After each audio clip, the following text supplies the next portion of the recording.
শালা কোথাও লাগছে কেন তাড়া দিলাম নাকি হ্যাঁ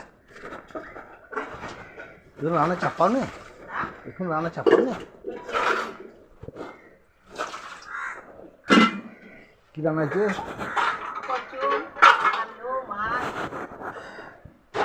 কি ব্যাপার কি ঝগড়া করেছো নাকি দাদার সাথে আপনার সাথে আসছে না কেন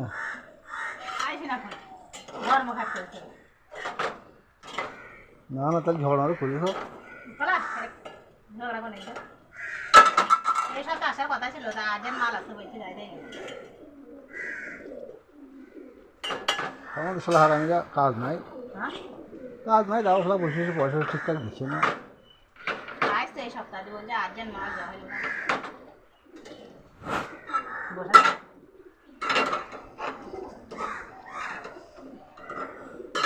আমি খালা নাই বলছি না তাহলে ঘাঁটায় এখানে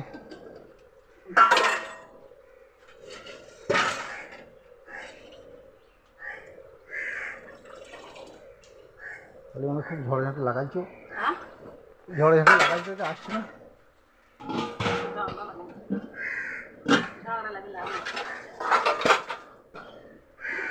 যত মিয়া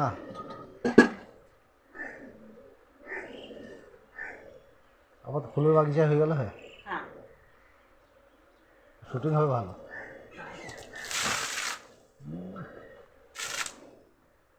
চাল করেছিল কত চাল ছিল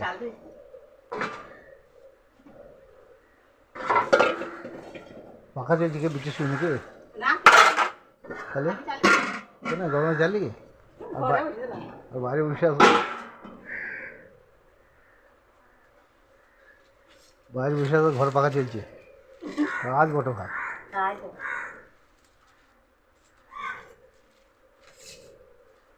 একশো খাওয়া বলো তাহলে ইনশাল্লাহ পাখা বন্ধ তো বাড়ি ফাঁকা যাবে আবার গ্যাসটা জ্বলবে না ও তাও বটে একদম জ্বলবে না হয়ে গেল না হয়ে গেল হ্যাঁ ওইটা হলে হয়ে যাবে রান্না হয়েছে আজ ওই তো গোষ্ঠ বসিতে করলা আলু আর মাছ সব যাবে তো আদা নাই গেলা না যাবো এবার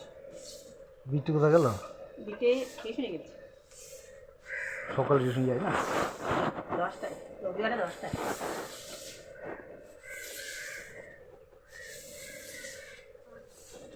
সিঁড়িটা শিলা পড়ে গেছে হ্যাঁ সিঁড়িটা শিলা পড়ে গেছে পানি পড়া যে স্লিপটা দিয়ে পড়ে মরে যাবে না যাই না সাদা যাই ভাত দিল হ্যাঁ ভাত আমি পরোটা খেলাম 10টায় হ্যাঁ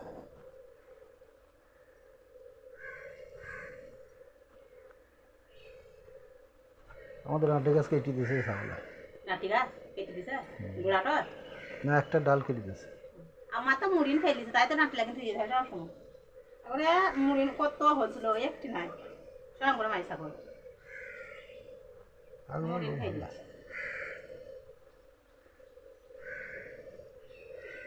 মুরগি ফেলে সবার না লোকের মুরগি এসে বাড়িতে দেখি উল্টির মুরগি সবাই আমারই মনে করে তো মুরগি হবে বাড়িতে তোমাকে থাকতে হবে খেয়ে নিলে যে বলবি তো সব আমাদের সবটা খেয়ে ফেলেছি ছা নাই একটি পুষিয়েও শান্তি নাই না ডিম আমরা খেলে ভালো বেগার বসানো হয় তুই জানে ধরতে খুলি হ্যাঁ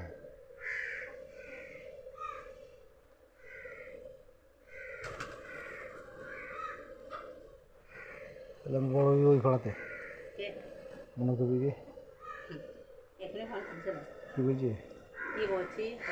এটা রান্না করছি গিয়েছিল দেখছি হ্যাঁ ও গিয়েছিল আসেন না কোনো আসুন কি যাবো ওরা দূর যেতাম দূর একটা যেতাম বিকালে যাবে তা ওরা দূর আসতেছে তাহলে দেখতে যাবে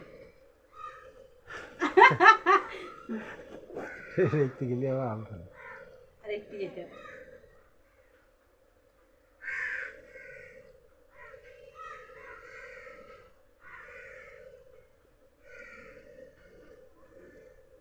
কাল কাঁকড়া যাবো, হুম বলছিল হুম, আমরা বর্তমান যাবো পরশু। পরশু যাবা হুম প্রিয়ঙ্কা দেখাতে। হুম প্রিয়ঙ্কার কী হচ্ছে পেটে? তোমার পেটে লাগে গ্যাস হয় খেতে পারে না কিছু। আমি দেখেছিলাম হিরোকে তোমার এতে তারপরে সেই জিকে মন্ডল, ভালো দেখেছি, খারাপ লাগে কিন্তু সে নাই আর। আমরা কান্দিতে দেখি না, কান্দিতে দেখি ও রিপোর্টও ইয়ে করে দিয়েছে, ওই মুখে লাল করে একটি ছবি দিয়েছে আর একটি পেটের ছবি। মুখে লাল করে ছবি কান্দিতে হয় না। বর্ধমান বর্ধমানে আর বহরমপুরে, বহরমপুরে বহরমপুর যেতে বহরমপুরে আমাদের অত চেনাশোনা নাই, মানে অত ই নাই। আর বর্ধমানে মানে যে ইয়ে নার্সিং হোমে কম্পাউন্ডার মানে অপারেশন করতে ইয়ে করে সব ওদের সাথে আমাদের মেলফি ছোটো হয়ে সাথে আব্বার মায়ের আমাদের জুয়েলে সবাই অপারেশন করেছে, মানে ওই লোকের সাথে মেল ফোন হবে, ও সব করে দেবে, ফোন করে করে দেয়। হ্যাঁ ফোন করেছিল, ফোন নম্বর আছে ঈশান আবার করেছিল, বললো নিয়ে আসেন যেদিন নিয়ে আসবেন। আবার যদি রাত কাল লেগে যায় বাড়ি না আসতে পারি ওদের বাড়িতে থাকতে দেবেন। হ্যাঁ মানে ওর সাথে ফোন পরিচয় বর্ধমানের বাড়ি। বর্ধমানে বাড়ি। ঠিক আছে,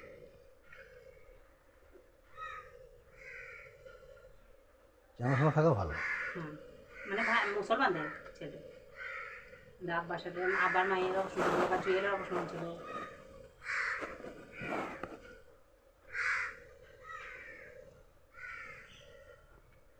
আর বলপুরে এই করে যায়নি কিছু না, আবার যেখানে আব্বা আসতো ওই নিয়ে যেত, তাহলে এখানে সব বিবাহ বলছি বেশি, ওইখানে 1600 টাকা লাগবে বলছিল আর এখানে 1200 টাকা লাগবে। এখানে নাম বসে বেশি পয়সা হ্যাঁ বললো বা এ বলছিল 1600 লাগবে, আর ওইটুই বর্ধমানে ও বললো শুধালাম বললাম ফিরোজ ভাই ক টাকা লাগবে, বলছি 1200 টাকা লাগবে।